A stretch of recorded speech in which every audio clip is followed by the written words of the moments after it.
G'day guys, AOS Coach here, and in this video we're going to preview the new Daughters of Khaine Battletome that Games Workshop was very kind to send to me in advance. If you're watching this video, the book is about to hit the shelves, and I've spent the last couple of hours really kind of investigating this book to understand it. Unfortunately, with shipping, it means that some of the other creators, like 2+ Tough, like Rerolling Ones, who have already done a wonderful Battletome review, and hopefully I will add to that conversation. Now, when I looked at Daughters of Khaine, I am a new Daughters of Khaine player. I'm building up a force. I've been playing around with it a little bit. It is my CanCon 2022 army. So when I looked at this, I was looking at it really with fresh eyes as a brand new Daughters of Khaine player. And I know there's going to be a lot of old players who are going to look at this Battletome and they're going to think that they've lost. And I'll be honest with you, I don't think you've lost anything at all. I think when I look at this book, you are really being brought in line to the way Battletomes are currently being written.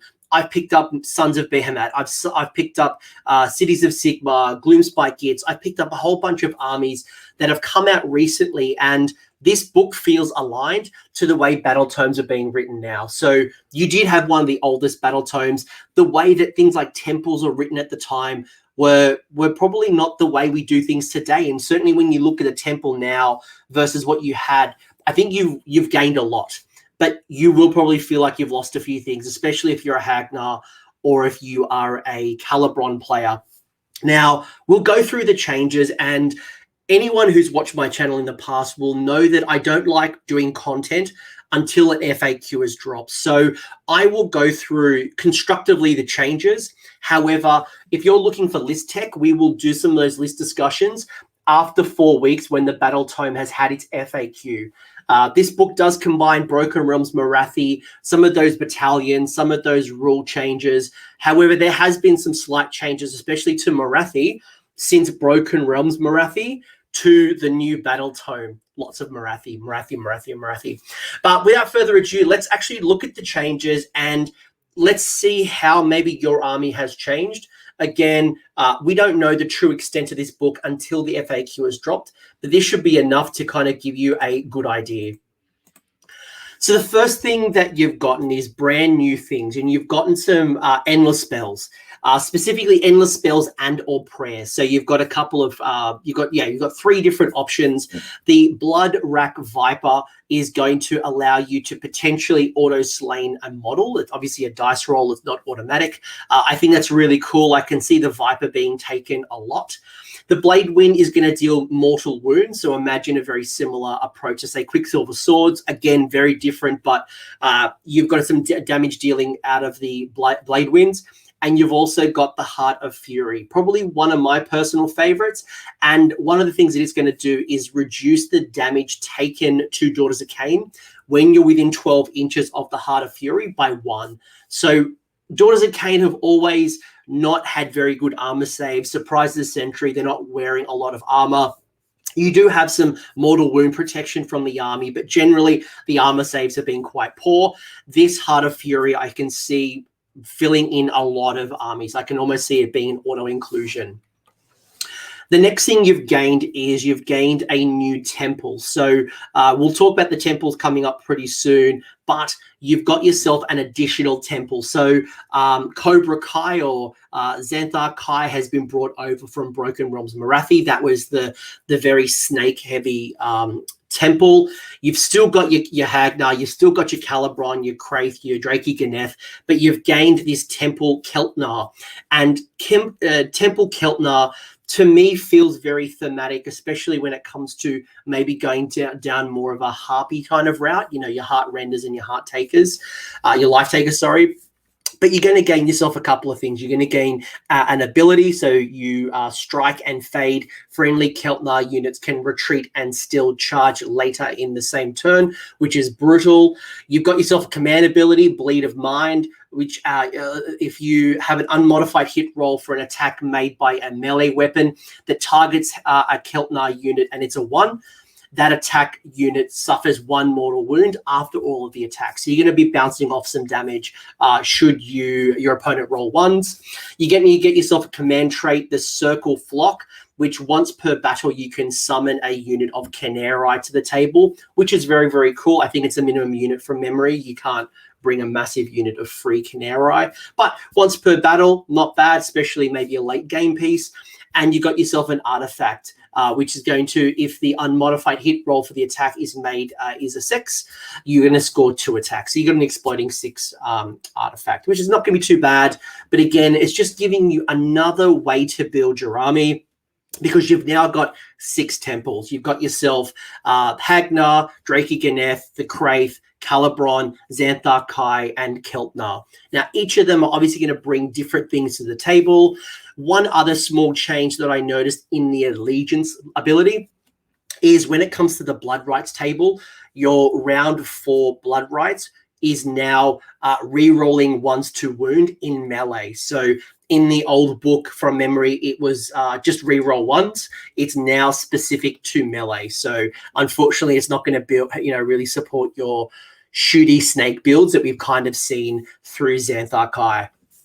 Now, when it comes to the temple changes, there has been a few changes that might make you think about the way you structure your lists a little bit different. The first one is coming in from Hagnar. Hagnar is no longer going to allow you to reroll your failed hit rolls for units when they're under the Zealot's Rage. But what it is going to do is it's going to give you a +1 to the Blood Rights table. And that will come into effect, and why it's important, especially with the way that prayers and the Witch Elf Sippy Cup has changed, and that has had a change, maybe one of the most dramatic changes. But I can see Hagnar still being one of the more popular temples that Daughters of Khaine players take.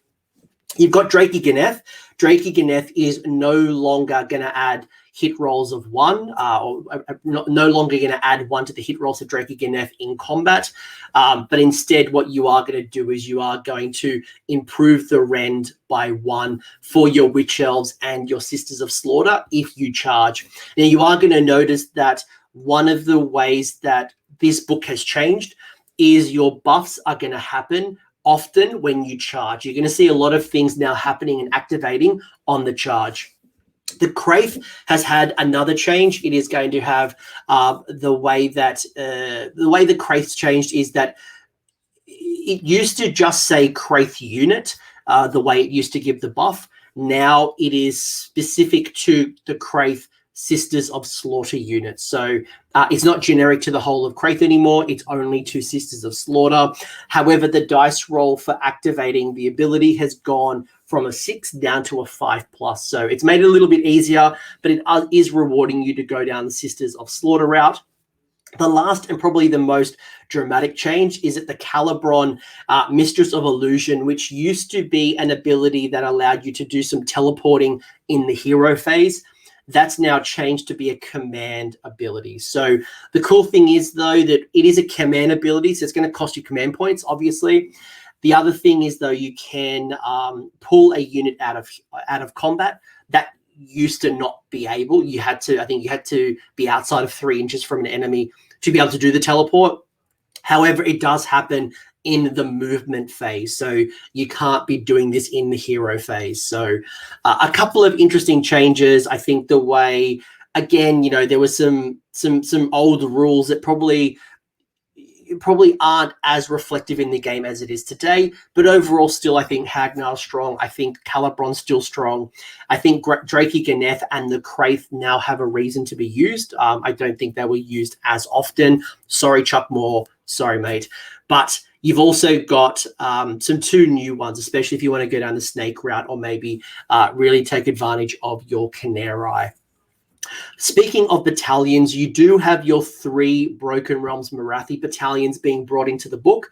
However, you have lost the Shadowhammer Compact and the Temple Nest Battalion. So if you were running one of those armies, Shadowhammer Compact was an interesting build that was focused on a half Daughters of Khaine, half Stormcast, and you could do some hero phase activations for one of each of the units. That's no longer gone. And Temple Nest was kind of overridden by Broken Realms Morathi, but nonetheless, those 2 battalions are now gone. Some of the biggest changes that have happened, probably in my opinion, other than the Sippy Cup from the Witch Elf, also the Hag Queen, is the spells. Now, there were a couple of changes in the spell lore, some minor changes, but probably the 3 biggest changes were with Mind Razor, Steel of Shadows, and Mirror Dance. Now, Steel of Shadows changed. It used to be a cast of a 5. It's now gone up to a cast of 6. Mirror Dance used to be a cast of a 4. It's now on a cast of 6. And the rules have changed now to be wholly within 18 and outside of 9. I think from memory, it used to be within 24. So they've kind of tightened up some of the ranges. And then finally, the one that I think has caught a few people off guard, it's Mind Razor. Now, Mind Razor is one of the most popular, was probably one of the strongest spells in the game at the time. Very, very powerful. It has gone from a casting value of 7 up to an 8. So it's made it a little bit harder to cast. In fact, casting value of 8 is quite a hard cast. And what it does is it still improves the melee rend by 1. However, it now makes you get +1 damage. However, you've got to charge to get the bonus. So in the past, it used to be based on having a higher bravery than your opponent, and that's no longer in the game. So you don't need to worry about having a higher bravery. Instead, you just need to get a charge off and you'll get your +1 damage. So there are a couple of other different spells. I didn't think it was worth calling out. I thought those were the 3 big ones that you probably needed to know about. When it comes to Morathi, I did mention earlier, or I think I mentioned earlier, that we had Broken Realms Morathi and we saw the War Scroll transformation. We had Morathi turn into Morathi Khaine and we had Big Morathi turn into the Shadow Queen. One of the things that Broken Realms Morathi introduced was the weapon of Heartrender that's sitting on the Shadow Queen was increased to be Rend -2. This is now changed back to being Rend -1. So overall, Morathi probably isn't the superior, crazy combat dealer as well as the super durable Morathi. In my opinion, it's probably not a big change because I think having a model that's going to only suffer 3 wounds a turn and is doing some serious damage with Rend -2 was asking for a significant points adjustment. And I think that then starts putting Morathi into an unplayable area. So I don't think it was that big of a change, but just know Heartrender is gone back to Rend -1. One of the cool changes that I've noticed is that the cauldrons, so the various cauldrons, most of the rules haven't changed in the cauldron, guys. Don't freak out. Your cauldrons are still the cauldrons. But what's really cool is that the cauldrons used to bracket really easily. It used to have 5 different brackets. I think once you hit 3 wounds suffered, it kind of the ability started to shrink. However, we've now seen that they've changed the table from having 5 different brackets into 4 different brackets, and you'll notice that your cauldrons will stay in its tier a little bit longer. So you'll see that it takes 4 wounds to be bracketed for the first time instead of 3. Might not seem a lot, but when you start thinking about some of the buff ranges, they start shrinking in. They may make a difference. So just keep that in mind. I think it was a really nice change, especially there was a positive points change for your cauldron. So I think it's just made it even more. I mean, cauldrons are already really popular. I think even more so, you're not going to leave home without a cauldron unless you don't own one. Now, the biggest change that I've seen, and I think the way that people are going to play Daughters of Khaine is going to change a lot. You'd always take a hag queen with your witch elves, your sisters of slaughter. You'd always take them with your foot troops, and they were quite overpowering, especially with some of the benefits of making them immune to battle shock, the re-rolls. And you didn't have to roll a dice. It was just an automatic thing. What's happened now is your witch brew is happening at the start of the hero phase, and you pick one friendly Daughters of Khaine unit within 12. So your buff range or your support range has dramatically increased. It used to be 3 inches. It's now 12 inches. You are wholly within 12. So keep that in mind, especially if you're thinking about running big blocks of witch elves, although wholly within 12 is quite generous. Now, if you do so, you must roll a dice to use your sippy cup. And you are going to basically on a 5+, you get to re-roll your wound rolls for the attacks made by the melee weapons. And on a 5+, they don't take battle shock. 5+ doesn't seem like a lot. It seems like you will pass 1 in every 3 times. However, you do get +1 to this dice roll if you have gained the headlong fury, the zealot's rage, or the slaughterer's strength. And when you think about Hagnar and Hagnar getting +1 to the blood rights table, it does mean that you're going to get your sippy cup more consistent, and it's probably just going to mean that you got to think about the way and when you strike. So you might not be thinking about a turn one, run 120 witch elves up the board and just try to obliterate your opponent. You might need to play a little bit more conservative because you're not automatically getting off the immunity to battle shock and your reroll. So just keep that in mind. I think it's a big change. I think it's just something you have to keep in mind, but I can see a lot of players being a little bit disappointed. But as an opponent, a 3-inch automatic ability with no dice roll, and the price points that people have talked a lot about the price points of Hag Queens. I think this is just going to make sure that we don't have to see some big price increases. I think that's ultimately, again, we're kind of keeping it in line. But what has kind of come out of the Hag Queen, you could call it a nerf. I don't want to call it a nerf. I don't think it's quite a nerf, but I think some people will be disappointed, is we've seen the Underworld's Warband, Morgraith, and her Blade Coven. I think you've started to see this unit will go from just being an alternative looking Hag Queen to actually being put on the table with her people. And the reason for it is not necessarily the Morgraith War Scroll, but there was a slight change with the way that the blood covens work, specifically the Zealots of the First Temple. Previously, on a 4+, you'd be able to, basically, if Morgraith would take a wound, you would be able to pass off the wound or the mortal wound to her posse on a 4+. This has now been changed to a 2+.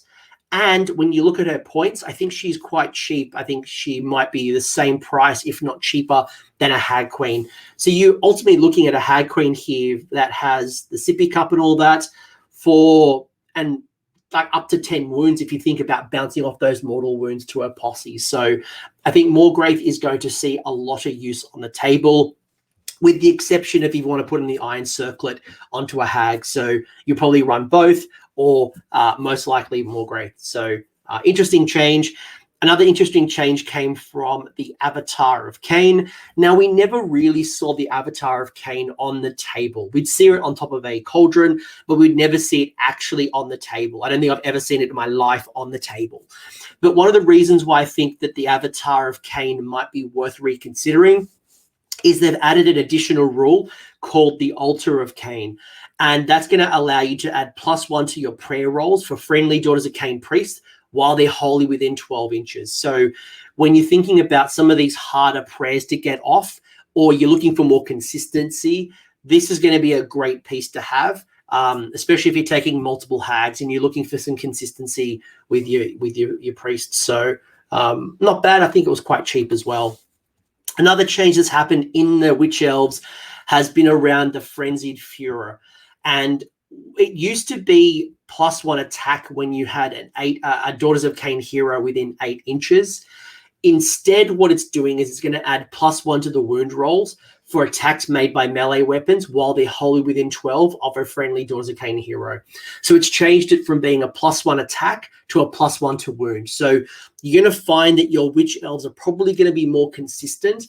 You're still going to be able to get some cool stuff through Mind Razor. You're still going to be able to combine it with the Slaughterer's Strength, but you'll probably find your Witch Elves are going to be more consistent without rolling a sheer crazy amount of dice. And whether you take the buckler or the double knives, up to you. But I think you'll find the Witch Elves will be a little bit more consistent without rolling a industrial amount of dice. Some other changes that came out of the book is that your pitch battle profiles, you'll notice that your Witch Elves, your Sisters of Slaughter, your Canary, your Blood Sisters, they've all lost the massive regiment discount. So, for example, your Witch Elves, if you took the full unit of Witch Elves, I think over 30, you used to get a discount. That's no longer the case. So you're just playing for a flat figure, regardless if you take the minimum amount of units, models, or if you take a full unit. So you have lost your massive regiments on all of your Witch Elves, Sisters of Slaughter, Blood Sisters, and the Canary Life Takers. Otherwise, when I looked at the points differences, you mostly got points decreases. There was a lot of points decreases across the board. The biggest differences that I found certainly were things through your cauldrons. Your cauldrons saw some quite significant points changes. Again, I mentioned that they don't degrade as quickly. And in conjunction, you're going to get yourself some additional points coming out of that. I did mention you've lost your Massive Regiments discount. Things like your Doomfire Warlocks, I think, are an interesting look. They've dropped a little bit. They are a spellcaster. They've got some serious mortal wound potential. They can cast that endless spell. And they've got some good movement to kind of keep up with your Witch Elves and Sisters of Slaughter, should be that be the type of build you're going with. So, quite interesting. Nothing went up, which was great, but overall, everything kind of went down a little bit. So it'll be interesting to see how some of the lists will change. And then finally, where do I think this book is going to be ranked? Now, this is an interesting question because first off, the FAQ isn't out yet. So anything could change in the FAQ. They could add Morathi's Heartrender back to -2. They could notice that one particular rule is a little bit crazy and they might rein it in. But when I think about this particular book, and again, some people are thinking about the Daughters of Khaine and where they rank and what they used to be. I think overall, this book is sitting in what they quote a fat middle. I think it is definitely, on average, can be doing 4 wins or 3 wins at a tournament. And obviously, in the hands of a skilled general and someone who has practice and maybe gets a good run at a tournament, could definitely go 5-0. But I think it's definitely in the higher end of the scale.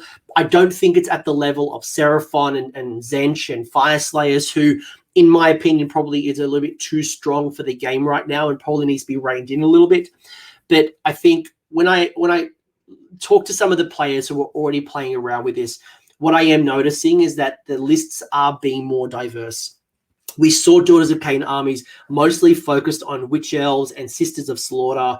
When Xanthar Kai came out, we started seeing some builds, whether it was through Xanthar Kai or teleporting snakes and Calibron. Everyone kind of went all heavy with snakes. I think now when I start looking at this, there is certainly some good builds with Witch Elves and Sisters of Slaughter. I can still see some good use with your snakes. I can still see some, introductions back in with your Canary. You've got your Khainite Shadow Stalkers, which have come to the party. Again, another great use for maybe someone who's missing some of that Calibron teleporting, or maybe doesn't want to spend the command point to do the teleport.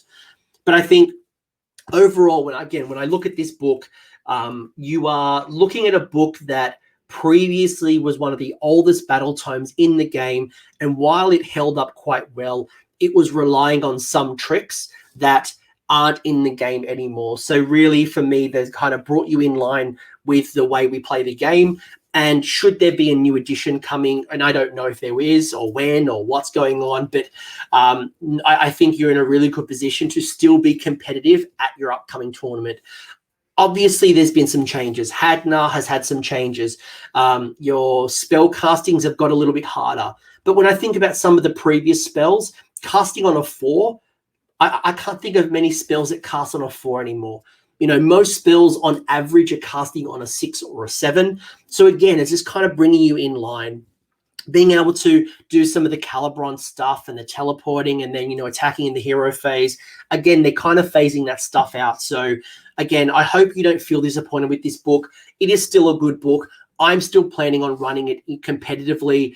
I really like it. I haven't thrown my toys away. I still think you've got the tools to win. I think you've just got some different ways to build your army other than just spamming your Witch Elves, spamming your Sisters of Slaughter, or relying on cheap tricks like you're teleporting Morathi, like you're teleporting snakes and, burning the command points to do all the things that maybe some players might feel oppressive. But I mentioned at the start of the video that I don't often like talking about things before an FAQ.